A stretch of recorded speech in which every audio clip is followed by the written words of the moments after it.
नमस्कार, सुदर्शन न्यूज में आपका स्वागत है। मैं हूं मुकेश कुमार। रात के 10 बज चुके हैं और 10 की बात के साथ मैं आपके साथ हाजिर हूं। आज विस्तार से जिस मुद्दे पर हम बात करेंगे वो मुद्दा है फेथ डिटेक्शन क्लाउज की, मतलब आस्था पत्र। आस्था पत्र यानी शपथ पत्र। यह आस्था पत्र हर बड़े मंदिर में लागू है।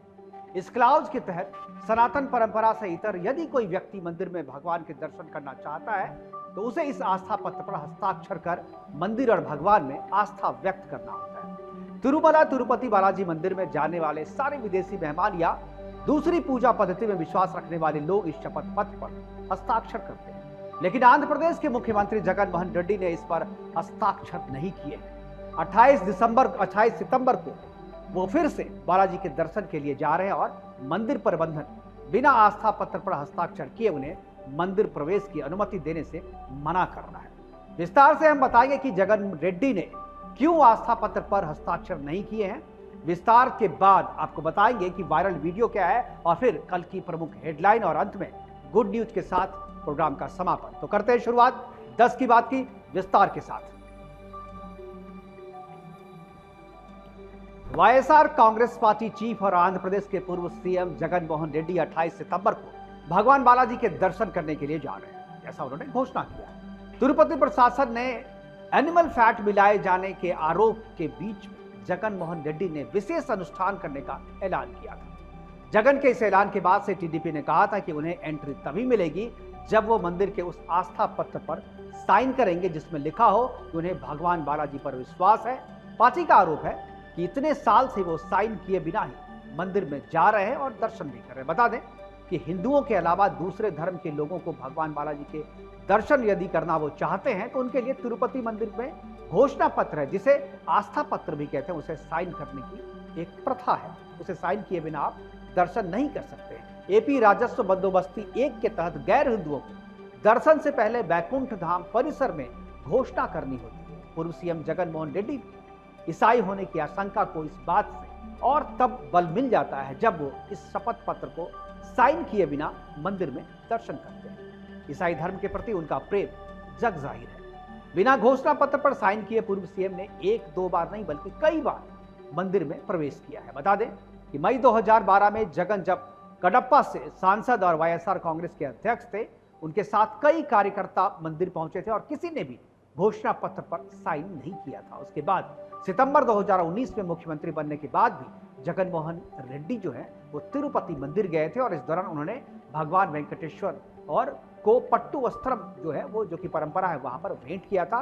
रेड्डी परिवार में पिता के बाद ऐसा करने वाले वो दूसरे मुख्यमंत्री थे। सितंबर 2020 में भी जगन मोहन रेड्डी मंदिर में सालाना ब्रह्मोत्सव में शामिल होने पहुंचे। इससे पहले मंदिर प्रशासन पर आरोप लगा था कि जगन की यात्रा के लिए उसने घोषणा पत्र फॉर्म रद्द कर दिया, खासतौर पे क्योंकि वो उनकी आस्था नहीं है, इसलिए इस पत्र को जो है रद्द कर दिया गया था। ये उस समय विवाद बना था लेकिन उसे दबा दिया गया। सितंबर 2022 में कोरोना काल के बाद तिरुपति मंदिर में फिर से गए थे रेड्डी और इस बार उनकी पत्नी भारती के सरकारी विमान से निजी यात्रा करने का विवाद भी बना था। लेकिन हर बार अपनी सत्ता के नशे में चूर जगन मोहन हिंदू आस्था पर लगातार वार करता रहा।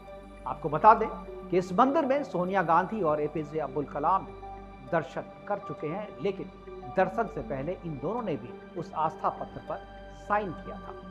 अब आपको समझाते हैं कि क्या है यह फेथ डिटेक्शन क्लाउज यानी आस्था घोषणा पत्र। फेथ डिटेक्शन क्लाउज एक ऐसा प्रावधान है जिसमें व्यक्ति या समूह की धार्मिक या आस्था संबंधी पहचान को सुनिश्चित किया जाता है। इस क्लाउज के तहत सनातन धर्म के अलावा कोई भी अन्य धर्म या समुदाय का व्यक्ति मंदिर में प्रवेश करता है या पूजा करना चाहता है तो उसे पहले एक आस्था पत्र पर साइन करना होता है, जिसमें साफ लिखा होता है कि मैं इस मंदिर और भक्तों के इष्ट के प्रति अपने दिल में भक्ति रखता हूं। आस्था पत्र साइन करने से भक्त अपनी आस्था और समर्पण को दर्शाते हैं। ये एक तरह की आध्यात्मिक प्रतिबद्धता होती है। आस्था पत्र के माध्यम से मंदिर प्रबंधन ये भी सुनिश्चित करता है कि भक्त जो है वो भक्त के निर्धारित नियमों और प्रक्रियाओं का पालन करेंगे जो मंदिर ने बनाया है। ये पत्र भक्तों को अपने धार्मिक अनुष्ठानों और गहरा बनाने में और उनमें विश्वास और गहरा करने में मदद करता है, क्योंकि ये उन्हें एक विशेष संबंध का एहसास भी कराता है, महसूस करवाता है। और इन्हीं सब के चलते माना जाता है कि जगन मोहन रेड्डी ने आज तक कभी भी तिरुपति मंदिर में कभी आस्था पत्र पर साइन नहीं किया, जो कि हिंदुओं की आस्था पर प्रहार है। और यह इस बात को भी बताता है कि जगन मोहन रेड्डी की आस्था जो है वो हिंदू धर्म के प्रति नहीं है, बल्कि जो उन पे आरोप लगता है कि वो क्रिप्टो क्रिश्चियन है और उनकी जो आस्था है वो क्रिश्चियनिटी के प्रति ज़्यादा है, ये उन आस्थाओं को, ये उन आरोपों को और बल देता है। देखना है कि 28 तारीख को वो फिर से मंदिर में जा रहे हैं और बिना घोषणा पत्र उनके एंट्री पे रोक लगाने की बात मंदिर प्रबंधन कर रहा है, क्योंकि इस बार उसकी सरकार नहीं है। तो इस बार वो किस तरीके से दर्शन करते हैं और क्या 28 तारीख को उनके मंदिर प्रवेश पर रोक लगा दी जाएगी? क्या वो 28 तारीख को जब जाएंगे तो मंदिर प्रबंधन पहले उनसे हस्ताक्षर करवाएगा? क्या वो हस्ताक्षर करेंगे, नहीं करेंगे? बहुत बड़ा सवाल है, क्योंकि अगर हस्ताक्षर किए बिना, इतने विवाद के बाद भी अगर हस्ताक्षर किए बिना जगन मोहन रेड्डी मंदिर में प्रवेश करते हैं या उनको रोकता है मंदिर प्रबंधन, अब वो साइन नहीं करते हैं, तो ये बात साबित हो जाएगा कि जगन मोहन रेड्डी की आस्था भगवान में नहीं है और वो क्रिश्चियनिटी के सामने वो किसी को भी बराबर नहीं समझते और उनके आस्था में विश्वास नहीं करते।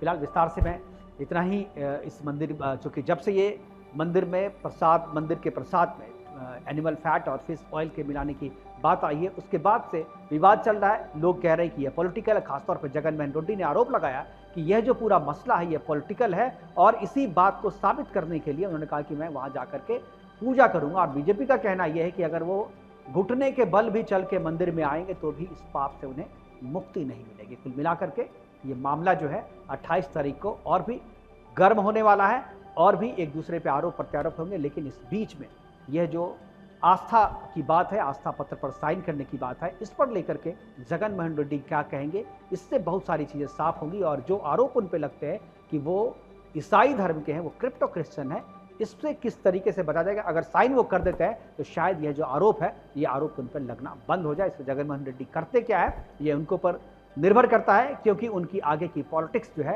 वो इस घोषणा पत्र पर साइन करने पे टिकी हुई है। क्योंकि लोगों को अब तक यही पता है, आंध्र प्रदेश के लोगों को, कि जगन मोहन रेड्डी जो है वो तिलक लगाते हैं, वस्त्र जो है वो ऐसा पहनते हैं जिससे सनातनी लगे, वो मंदिर में भी जाते हैं, पूजा भी करते दिखते हैं, लेकिन दिल से क्या वो पूजा करते हैं? क्या दिल से भगवान को मानते हैं? क्या सनातन पद्धति में, क्या बालाजी में उनकी आस्था है? क्या वो जब मंदिर में जाते हैं और भगवान के सामने हाथ जोड़ के पूजा करते हैं तो क्या दिल से वो पूजा करते हैं? क्या भगवान उनको माफ़ कर देंगे? क्योंकि अगर ऐसी बात है, भगवान उनको माफ़ कर देंगे तो शायद वो शपथ पत्र पर हस्ताक्षर भी कर देंगे। ये थी विस्तार से।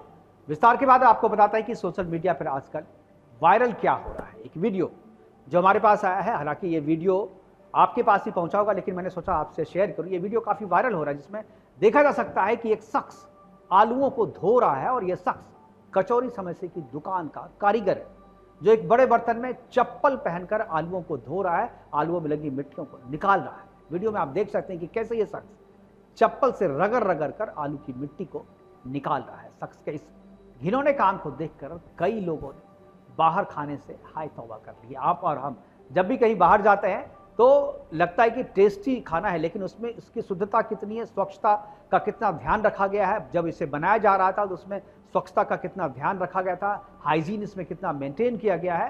कहीं इस बाहर के खाने को खाने से आपकी सेहत तो नहीं खराब है, इस बात का हम ख्याल नहीं करते। हम सिर्फ देखते हैं कि उसका टेस्ट कैसा है, वो देखने में कैसा लगता है, और इसी चक्कर में जो है हम खा लेते हैं। लेकिन इस वीडियो को देखने के बाद से एक बार आप ज़रूर सोचिएगा कि कहीं यह जो वीडियो है, जो खाना आप खा रहे हैं, कहीं इसी तरीके से तैयार तो नहीं किया गया है। वहीं इस वीडियो को छत से किसी शख्स ने छुपकर बनाया है, क्योंकि सामने से कोई बना नहीं सकता और कारीगर को इसकी भनक भी नहीं लगी। वीडियो में दुकान पर लगा जो होर्डिंग है उसमें लिखा हुआ है, जिस पर लिखा है कुमार स्वीट्स कॉर्नर।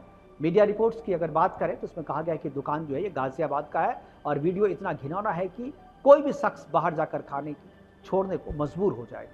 इस वीडियो को एक शख्स ने एक्स पर अपलोड किया है और @अबिरल सिंह 15 के नाम से के हैंडल से इसे शेयर किया गया। और इस वीडियो को अभी तक सोशल मीडिया के कई प्लेटफॉर्म पर अपलोड किया गया है और हजारों लाखों लोगों ने इस शख्स के कारनामे को अपने सोशल मीडिया प्लेटफॉर्म पर देखा है और अपनी प्रतिक्रियाएं भी दी है। फिलहाल सुदर्शन न्यूज इस वायरल वीडियो की सत्यता की पुष्टि नहीं करता है।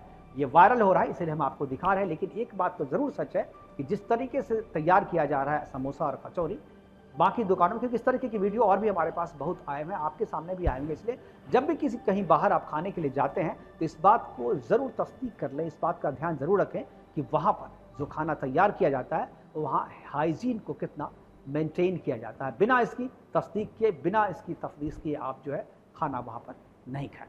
अब जो दूसरी खबर है वो बिहार से। बिहार का एक वीडियो जो है वो तेजी से वायरल हो रहा है। हालांकि ये कोलकाता है, जो बिहार के लोग इस वीडियो में दिख रहे हैं। इस वीडियो को देखने वाले बिहारी के साथ हर भारतीयों का पारा चढ़ा हुआ है। सब पश्चिम बंगाल के सीएम ममता बनर्जी को पानी पी पी कर कोस रहे हैं। इस वीडियो में कुछ ऐसे लोग बिहार के युवा को पीटते दिख रहे हैं। जो वीडियो हालांकि ये कहाँ का एग्जैक्टली पता नहीं चला है, लेकिन लगता है कि कमरे के भीतर का या होटल या किसी वैसे जगह का है जहां पर ये बच्चे वहां पर एग्जाम देने के लिए गए थे, वहां पर टिके हुए हैं। इसके बारे में कोई स्पष्ट जानकारी नहीं है, लेकिन वीडियो में साफ दिख रहा है कि कुछ लोग एक कमरे में घुसते हैं, वहां सो रहे 2 युवकों को हड़का कर उठाते हैं और उसके बाद बंगाली में उन दोनों युवकों से कुछ पूछते हैं। जब वो बंगाली नहीं समझ पाते तो हिंदी में उनसे पूछा जाता है कि कहाँ से आए हो। इस पर दोनों युवकों में से एक उठकर बोलता है कि वो बिहार से है। इसके बाद उन बंगालियों का बवाल जो है वो शुरू हो जाता है। पहले कमरे में घुसे 3-4 बंगाली लोग उन लड़कों को धमकी देने लगते हैं जो बांग्ला में बोल रहे हैं, और इस दौरान बिहार के दोनों लड़कों को उनकी आईडी मांगी जाती है। इसके बाद लड़कों को थाने चलने की धमकी देते हैं, पूछते हैं कि तुम लोग यहाँ क्यों आए हो, कान पकड़कर उठक बैठक करो, आज के बाद से यहाँ कभी नहीं आएंगे, ये बात मुझे बताओ। और उसके बाद वो निकल जाते हैं और उनसे ये भी पूछा जाता है कि यहाँ से कहाँ जाओगे, तो कहते हैं कि दानापुर निकल जाएंगे। दोनों बिहारी लड़के को डॉक्यूमेंट छीनने की धमकी तक दी जाती है, जिसके बाद उन लड़कों ने काफ़ी बदतमीजी की जाती है उनके साथ। और यह वीडियो सुदर्शन न्यूज़ की ऑनलाइन इसकी पुष्टि नहीं करता है। हालांकि ये वीडियो एक्स और फेसबुक पर कई लोग इसे साझा कर रहे हैं। लोगों में से कुछ वीडियो इसको देख भी चुके हैं, और ये जो वीडियो है इसको देखने के बाद ऐसा लग रहा है कि बंगाल में कहीं से, हालांकि इसमें अगर आप सुनेंगे इसके ऑडियो में ये भी बोला गया है कि तुम यहाँ पर एग्ज़ाम देने के लिए आए हो, तुम अगर बिहार के हो तो बंगाल में एग्ज़ाम देने के लिए क्यों आए हो। यानी जिस तरीके से कश्मीर में बात की जाती थी पहले, उसी तरीके का माहौल जो है अब बंगाल में भी तैयार किया जा रहा है ममता बनर्जी के शासन में। और अब चर्चा और बात कल के हेडलाइन की। कल की जो बड़ी हेडलाइन है जिसे आप अखबार में पढ़ेंगे वो आज रात में ही आपको हम बता देते हैं। और पहली जो हेडलाइन है वो महाराष्ट्र से है। महाराष्ट्र के 2 दिवसीय दौरे पर चुनाव आयोग की टीम 27 सितंबर को राजनीतिक दलों और चुनावी प्रक्रिया से जुड़े अधिकारियों के संग बैठक करने के लिए मुंबई जा रही है। पुलिस प्रशासन के अधिकारियों के साथ भी वो चर्चा करेंगे। दूसरी जो खबर है वो 27 सितंबर को दिल्ली विधानसभा का सत्र जो है दूसरा दिन जो वो शुरू हो रहा है, और सदन में बवाल हो सकता है। बीजेपी विधायकों को मार्शल ने कर दिया था आउट आज, यानी जब बवाल हो रहा था तो मार्शल ने आउट कर दिया था। कल भी हंगामे के आसार है। तीसरी जो खबर है हाईकोर्ट ने डूसू चुनाव की शुक्रवार को होने वाली मतगणना पर रोक लगा दी है। इससे पहले दिल्ली हाईकोर्ट ने दिल्ली विश्वविद्यालय छात्र संघ चुनाव के दौरान सार्वजनिक संपत्तियों को बिगाड़ने पर आपत्ति जताई थी।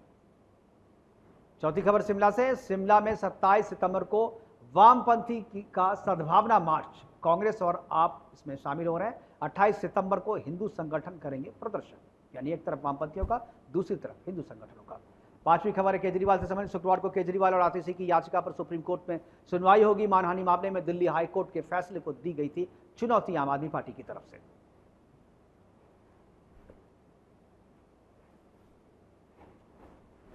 अब ये तो हेडलाइन थी। हेडलाइन के बाद अब बढ़ते हैं गुड न्यूज़ की तरफ।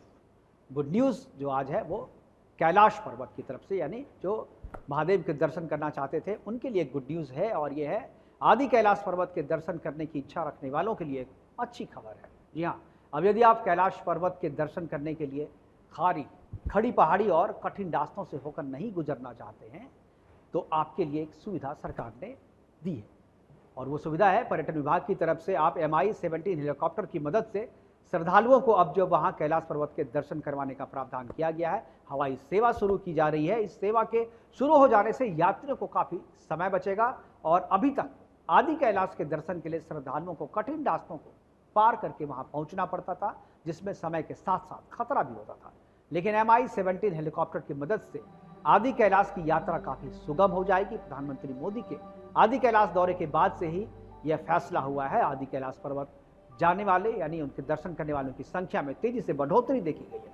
वहीं पर्यटन मंत्री सतपाल महाराज ने बताया कि MI-17 हेलीकॉप्टर से हवाई दर्शन करने की सेवा नवंबर महीने से ही शुरू हो जाएगी, यानी 1 महीने के बाद। आदि कैलाश की हेलीकॉप्टर सेवा यात्रा का पैकेज 3 दिनों का है, जिसका किराया 1,20,000 रुपया तय किया गया। हालांकि इस यात्रा के लिए उत्तराखंड सरकार श्रद्धालुओं को 30,000 की सब्सिडी भी दे रही है, जिसके बाद इस यात्रा का खर्च 90,000 केवल आने वाला है। यदि आप भी आदि कैलाश के दर्शन करना चाहते हैं तो सरकार ने आपके लिए MI हेलीकॉप्टर्स के दर्शन के प्रावधान किए हैं। गुड न्यूज़ के साथ हम प्रोग्राम के समापन करने से पहले अन्नदाता किसान और हमारी सीमा की रक्षा में लगे जवानों का धन्यवाद करते हैं। और धन्यवाद इसलिए करते हैं कि हम अगर अपने घर में सुख चैन से सो रहे हैं तो उसके लिए हमारे जवान जो है देश की सीमाओं पर जाग रहे हैं और उनके जागने के कारण ही हम सो रहे हैं। तो देश के किसानों और जवानों को धन्यवाद करने के साथ प्रोग्राम का समापन करेंगे। और साथ ही समापन करने के साथ आपको यही बता दें कि ये प्रोग्राम आपको कैसा लगा, वो अपना फीडबैक आप मुझे 10kibaat@gmail.com पे बता सकते हैं। और अगर इस प्रोग्राम में कोई सुझाव बेहतरी के लिए आप दे सकते हैं तो वो भी आप दीजिए, उसका भी हम स्वागत करेंगे और आपके फीडबैक का हमें इंतजार रहता है। फिलहाल आज के लिए इतना ही। शुभ रात्रि, नमस्कार, जय हिंद।